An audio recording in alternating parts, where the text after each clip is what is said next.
नमस्ते बच्चों। आपकी 11th की केमिस्ट्री का जितना भी मटेरियल है, सिलेबस आपका दो बुक्स में बांटा गया है, भाग 1 और भाग 2।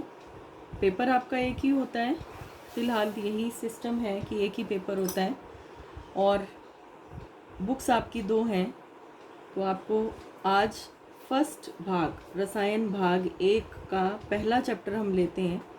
वो आपका इंट्रोडक्टरी चैप्टर है, जिसमें आपको केमिस्ट्री की इंट्रोडक्शन और कुछ बेसिक कंसेप्ट्स पढ़ाए जाते हैं। नाम भी चैप्टर का यही है, some basic concepts of chemistry. इसमें स्टार्टिंग में आपकी परिभाषा दे रखी है केमिस्ट्री की।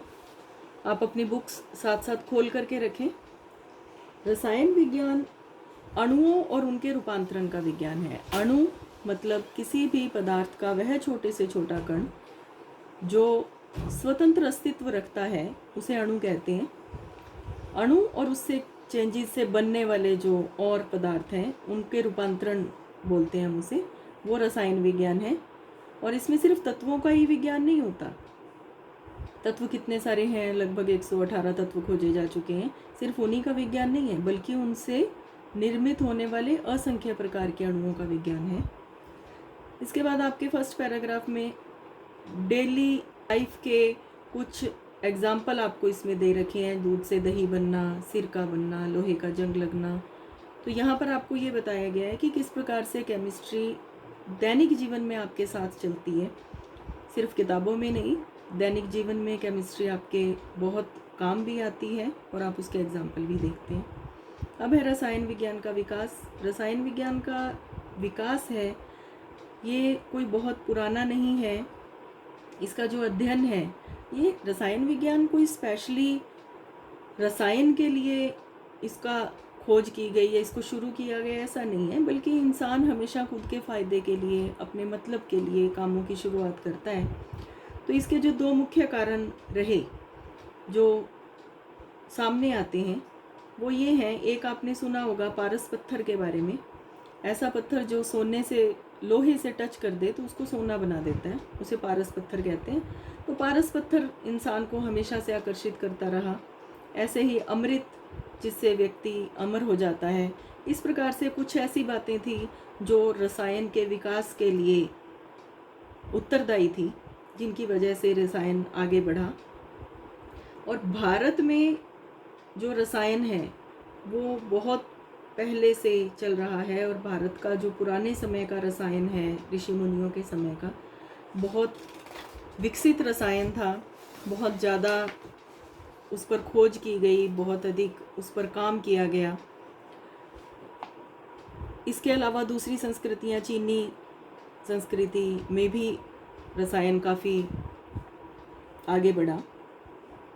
इसके बाद इस पैराग्राफ में कुछ बातें बताई गई हैं कि पुराने भारत में क्या क्या खोजा गया था, क्या कहा जाता था। रसायन शास्त्र को रस तंत्र, रस क्रिया या रस विद्या कहा जाता था। पुराने समय में हमारी जो सभ्यताएं थी, मोहनजोदड़ो, हड़प्पा, उनमें क्या क्या पदार्थ वो लोग यूज़ करते थे। विभिन्न प्रकार की दवाइयाँ, विभिन्न प्रकार के कांच, रंग वाले पदार्थ, सीमेंट, इन सब का प्रयोग खुदाई में मिलता है कि कैसे वहाँ पर था। इसका मतलब उसका विकास भी किया गया था।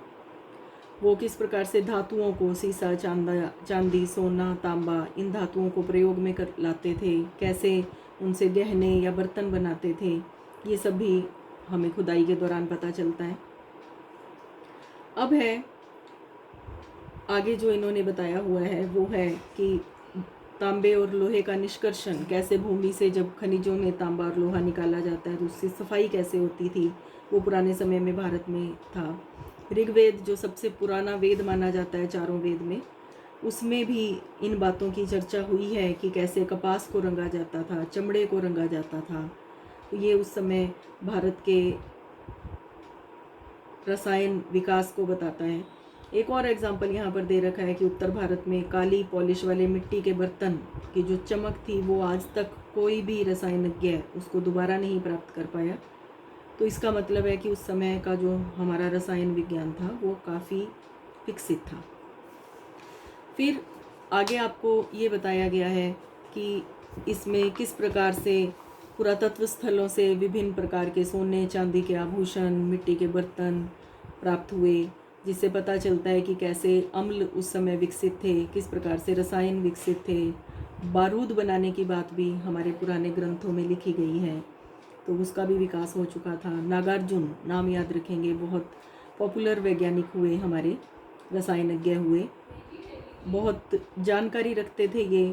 पारे पर उन्होंने काफ़ी काम किया, मरकरी पर, और विभिन्न प्रकार के भट्टियों का निर्माण किया जो आज भी काम में लाए जाते हैं। वक्रपाणी, इन्होंने मर्क्यूरिक सल्फाइड की खोज की। साबुन भी उस ज़माने में उनके द्वारा खोजा गया। ये सब बातें आपको, तो इसमें आप इतिहास पढ़ेंगे तो आपको अच्छा लगेगा, और आप इसके बारे में, हमारे पुराने विज्ञान और रसायन के बारे में जान करके आप इंस्पायर्ड भी होंगे कि किस प्रकार से हमारे पुराने पूर्वज या हमारे जो ऋषि मुनि थे वो कैसे इसको काम में लेते थे। अजंता एलोरा की दीवारों पर जो चित्रकारी की गई है, उसके जो रंग हैं आज भी वहाँ पर उपस्थित हैं, तो उन रंगों का ना मिटना, आज भी पुराने मंदिरों पर किए गई जो नक्काशी है, क्रिया जो उस पर किए गए हैं, रंग किए गए हैं, वो जो हैं उनका पक्का होना, आज तक उन रंगों का पड़ा रहना, वो हमारे सब पुराने रसायन की उसको दर्शाता है कि कितना विकसित था हमारा रसायन। उसके बाद अथर्ववेद, ये भी वेद है, चौथा वेद होता है ये। इसमें भी बताया गया है कि कैसे हल्दी, सूरजमुखी, इनसे रंग बनाए जाते थे, लाख का प्रयोग कैसे किया जाता था। तो ये सब हमारे पुराने ग्रंथों में आपको मिलता है। भारत में जो अवधारणा चली परमाणु की परिभाषा आपने छोटी कक्षाओं में पढ़ी है। अविभाज्य कण, ऐसा कण जिसको दोबारा विभाजित नहीं किया जा सकता, उसे परमाणु कहते हैं। तो ये जब पूरे विश्व में परमाणु को खोजा गया, उससे बहुत पहले भारत में ये अवधारणा आ चुकी थी। कश्यप कणाद नामक वैज्ञानिक थे, हमारे ऋषि थे एक्चुअली, वे ये सब ऋषि मुनि थे। सभी ऋषि मुनि वैज्ञानिकों की तरह ही सोच रखते थे। अगर आपने रामायण और महाभारत सीरियल देखे हैं या फिर उनको पढ़ा भी है, तो वहाँ पर आपको पता चलेगा कि हमारे ऋषि मुनि किस प्रकार से प्रयोग किया करते थे, किस प्रकार से विभिन्न प्रकार के आविष्कार किया करते थे।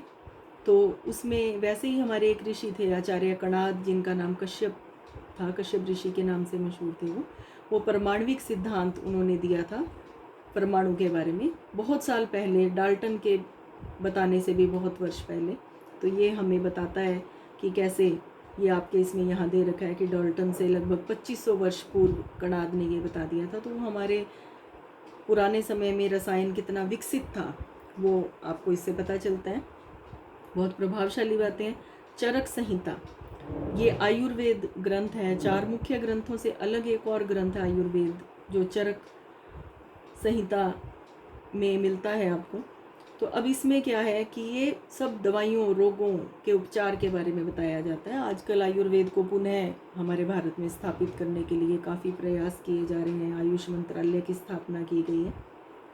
तो इसमें चरक संहिता में काफ़ी कुछ बताया गया कि कैसे बीमारियों का पता लगाया जाता है, कैसे बीमारियों का इलाज किया जाता है, उसमें किस प्रकार से विभिन्न प्रकार के पदार्थों का प्रयोग किया जाता है। तो ये सब उसमें हो जाएगा।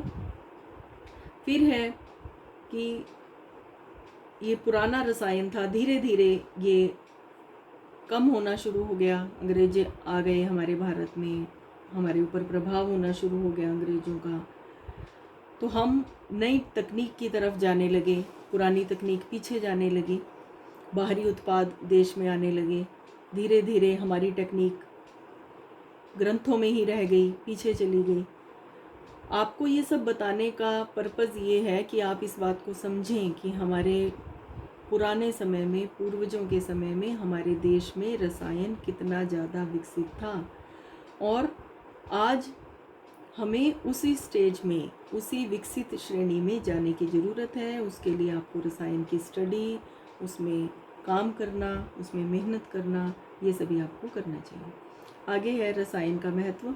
रसायन दैनिक जीवन में आप कितने भी पदार्थ देख लीजिए, इवन आप अपना शरीर देख लीजिए, पेड़ पौधे देख लीजिए, आप छोटे जीव जंतु, अपने आसपास बड़े जानवर, कुछ भी देख लीजिए, उनकी कोई भी क्रिया प्रणाली समझनी है, उनका पाचन समझना है, उनका भोजन का बनना समझना है पौधों में, तो सभी में रसायन ही आपकी मदद करता है। और विभिन्न क्षेत्र, इलाज में, रोगों का पता लगाने में, इन सभी में रसायनों का उपयोग है। खेती में रसायनों का उपयोग है। तो वो सभी हमारे दैनिक जीवन में रसायन विज्ञान का महत्व आपको इन आगे के पैराग्राफ्स में बताया गया है। इसके बाद फिर और ज़्यादा डिटेल में रसायन के बारे में बताया गया है कि किस प्रकार से ये दवाइयों के बारे में हो गया था, मेडिकल लाइन के बारे में हो गया था। इसके बाद जो यहाँ पर बताया गया है वो आपको विभिन्न प्रकार के उद्योगों में, अम्ल है, क्षार का बनना, रंजक उद्योग, बहुलक, प्लास्टिक उद्योग, इन सब में रसायन का उपयोग क्या क्या होता है वो आपको बताया हुआ है। अब यहाँ पर है कि रसायन किस प्रकार से पर्यावरण में सहयोग करता है, पर्यावरण में रसायन का क्या योगदान है। आपने बहुत पढ़ा है कि हमारे आजकल पर्यावरण को नुकसान हो रहा है। हालांकि पर्यावरण का जो नुकसान है उसमें भी रसायन का योगदान है। अभी ओजोन परत ख़त्म हो रही है या ग्रीन हाउस इफेक्ट बढ़ रहा है, तो उसमें भी तो रसायन का कहीं ना कहीं योगदान रहता ही है कि जेट विमानों से निकला हुआ धुआं, या फिर आप मान सकते हैं कि एसी से जो गैसेस निकलती हैं वो रसायन की देनी थी। लेकिन अब रसायन ने अपनी गलतियों को सुधार करके नई तरफ काम करना शुरू किया है। CFC के या क्लोरोफ्लोरोकार्बन फ्रीऑन जिसे हम बोलते हैं, एसी में काम आती हैं, वो उसके एक विकल्प ढूंढ लिए गए हैं जिससे ओजोन परत को नुकसान नहीं हो। इस प्रकार के जैविक उत्पाद ढूंढे जा रहे हैं जो पर्यावरण को नुकसान नहीं पहुंचाते।